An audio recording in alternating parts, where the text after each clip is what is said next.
In fact ये अब 3 front पे एक्शन हमें दिख रहा है। एक तो गाज़ा की तरफ जहाँ पे बमबारी जारी है और काफ़ी हैवी फायरिंग हो रही है। रॉकेट्स लगातार इजराइल की तरफ से दागे जा रहे हैं गाज़ा में। और गाज़ा आप जानते हैं कि एक कंक्रीट जंगल है, जो डेंसिटी है, पॉपुलेशन डेंसिटी, वो बहुत ज़्यादा है। 365 स्क्वायर किलोमीटर का पूरा क्षेत्र है और उसमें करीब 20 लाख लोग रहते हैं। तो आप समझ सकते हैं कि कितने पास लोग रहते हैं और सिविलियन कैजुअलिटीज़ अवॉइड करना बहुत मुश्किल है। तो गाज़ा में तो प्राइमरी फोकस है।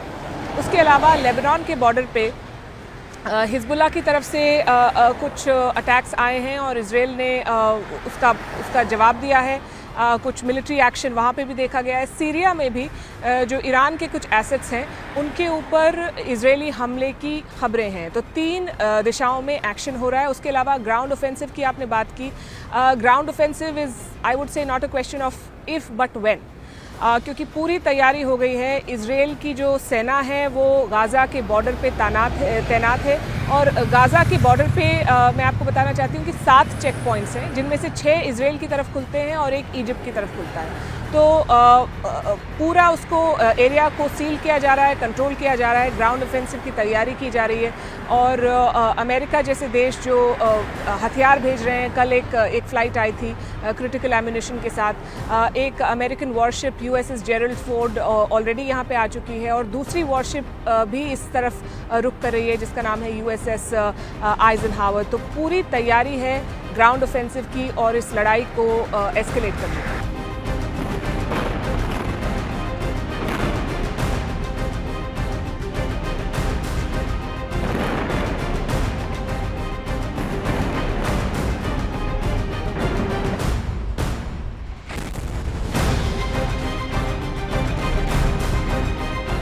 इसमें 2-3 पॉइंट्स हैं नोट करने के। पहला तो ये कि इजराइल का सबसे बड़ा समर्थक मिलिट्री और पॉलिटिकल अमेरिका रहा है। तो अगर बाइडेन ये समर्थन नहीं देते तो अनप्रेसिडेंटेड होता। तो बाइडेन के पास भी मेरे ख्याल से बहुत ज़्यादा ऑप्शंस हैं नहीं।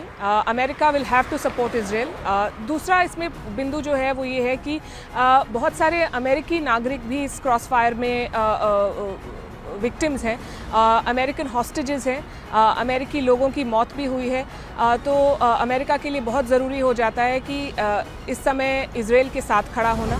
तीसरा जो पॉइंट है वो ये है कि अमेरिका इस वक्त एक प्रेसिडेंशियल इलेक्शन की तैयारी कर रहा है। अगले साल एक प्रेसिडेंशियल चुनाव है और अगर जो बाइडेन नेतन्याहू के साथ इस वक्त खड़े नहीं पाए जाते तो जो विपक्ष है अमेरिका में, जो रिपब्लिकन पार्टी है, उससे खासा दबाव पड़ेगा उनके ऊपर कि वो अपनी जिम्मेदारी नहीं निभा रहे हैं as a supporter of Israel.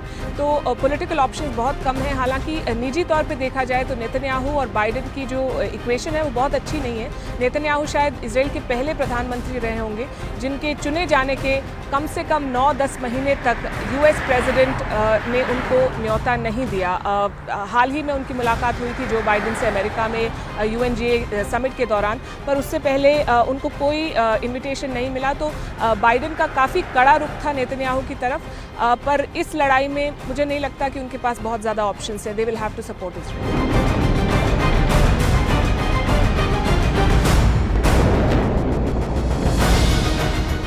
बहुत डेवलपमेंट मैं नहीं कहूँगी कि इस दिशा में कुछ ज़्यादा हुआ है। वही 3 प्लेयर्स हैं, कतर है, टर्की है और इजिप्ट है, और उनका कहना है कि वो मध्यस्थता के लिए तैयार हैं, वो बातचीत कराने के लिए तैयार हैं। पर इस वक्त जिस तरह के स्टेटमेंट्स आ रहे हैं इजराइल की तरफ से, जिस तरह के स्टेटमेंट्स अमेरिका की तरफ से आ रहे हैं, उनसे ये लगता है कि बातचीत के मूड में वो नहीं है।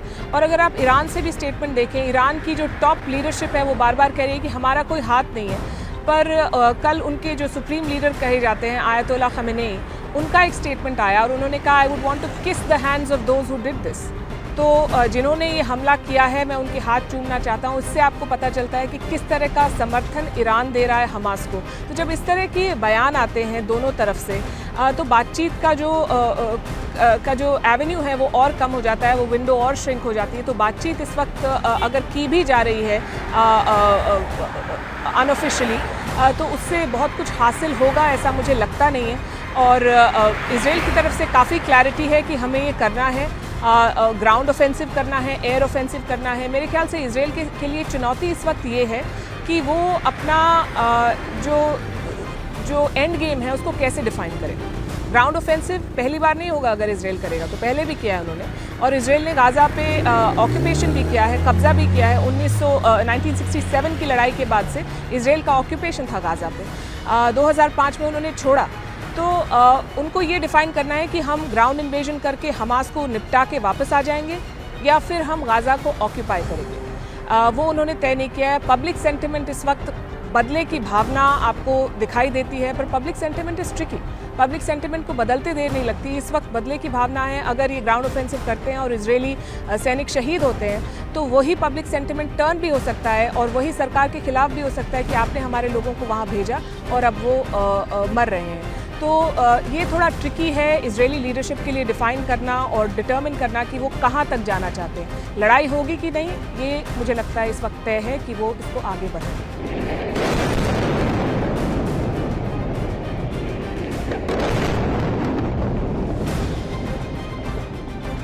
देखिए, इस वक्त मुझे ऐसा लगता है कि ये लड़ाई एस्केलेट होगी और टेंशन सिर्फ गाज़ा में नहीं है। हालांकि गाज़ा की तस्वीरें बहुत भयानक हैं इस वक्त और आपको दिखता है कि किस तरह से बमबारी हो रही है। महिलाएं, बच्चे सभी उसकी चपेट में आ रहे हैं। पर यहाँ इजराइल में भी कल कम से कम 5 ऐसे इंस्टेंसेस हुए जब हम गाड़ी में थे या कहीं पे थे और अचानक सायरन बजे, अचानक बम फटने की आवाज़ें आई और हमें जहाँ भी हम थे वहाँ पे गाड़ी रोक के एक बार हम किसी के घर में घुस गए। ये मैंने देखा है कि लोग अपना घर खोल देते हैं। आप अगर होटल में हैं, आप किसी दुकान में, कोई नहीं पूछता कि आप कहाँ से आए हैं, क्यों आ रहे हैं। आपको तुरंत वो बॉम्ब शेल्टर के अंदर ले जाते हैं और आपकी सेफ्टी के बारे में पूछते हैं। तो ये मैंने सेंटिमेंट देखा। तो टेंशन इस वक्त इजराइल में भी है। गाज़ा की तरफ से भी रॉकेट्स आ रहे हैं। इजराइल के पास आयरन डोम है तो वो रॉकेट से नुकसान बहुत नहीं हो रहा, पर इसका मतलब ये नहीं है कि सब हालात ठीक हैं। यहाँ पे बहुत ही सेंसिटिव इस वक्त माहौल है। मुझे लगता है कि इजरायली सरकार के ऊपर इस वक्त बहुत दबाव है।